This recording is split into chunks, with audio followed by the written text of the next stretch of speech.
Në ndërkohë, natyrisht që sot,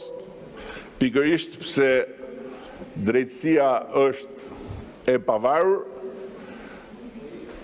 shqiptarët i referohen drejtësisë edhe nuk i referohen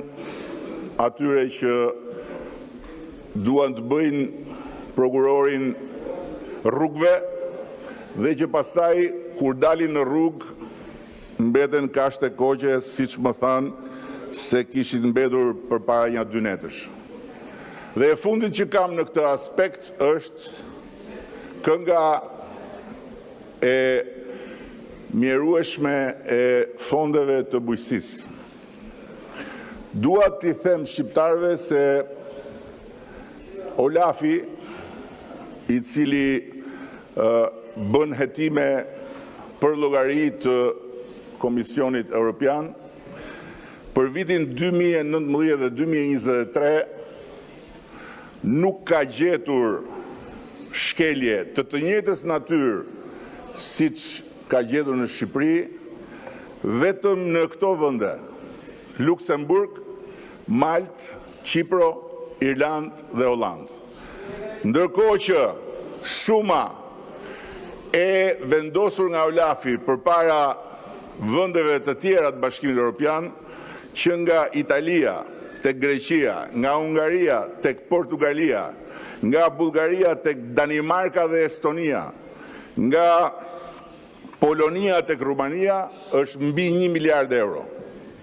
1 miliard euro që në konsideratën e zyrës së hetimit të Bashkimit Evropian janë të keq administruara. Kështu që duhet të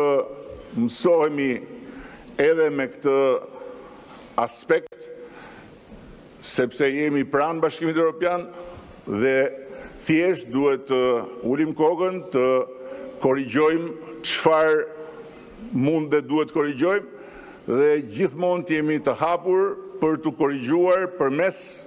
jo ndërhyrjes apo refuzimit të auditeve apo të hetimet pavarura, por përmes respektimit tyre. Edhe kjo është një arsye pse kemi hapur gjithë kapitujt, edhe kjo është një arsye pse shqiptarët na besojnë ne dhe jo juve. Në ndërkohë, ky buxhet është një buxhet historik për Partinë Socialiste, sepse për herë të parë adreson në mënyrë domethënëse dhe të qëndrueshme përmes një angazhimi financiar afatmesëm prej 1.7 miliard eurosh rritjen e mbështetjes së pensionistëve. Dhe e mira e kësaj pune, që gjithmonë vjen pastaj në favorin ton, është se fjalët i merera, faktet mbeten, dhe në ndërkohë ato që dëgjojnë njerëzit nga foltoria apo nga tryezat e këtij parlamenti kanë mundësi t'i vërtetojnë në muajt dhe në vitet që vinë, siç i kanë vërtetuar të gjitha ato që ne kemi thënë. Kështu që sa më shumë do të thuhet që ne nuk po rrisim pensionet, aq më shumë pensionistët do të binden se nuk ka asnjë alternativë tjetër në Republikën e Shqipërisë për ta dhe për niprit e mbesat e tyre përveç Partisë Socialiste të Shqipërisë. Vijojmë me mbrojtjen shoqërore. Mbrojtja shoqërore arrin sot me këtë buxhet në 257 miliard lek, ose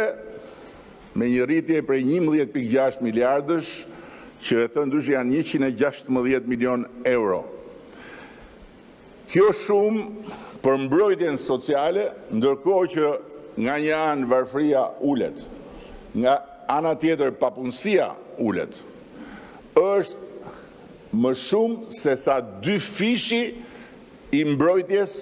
që kishin shqiptarët kur ne morëm detyrën. Më tutje,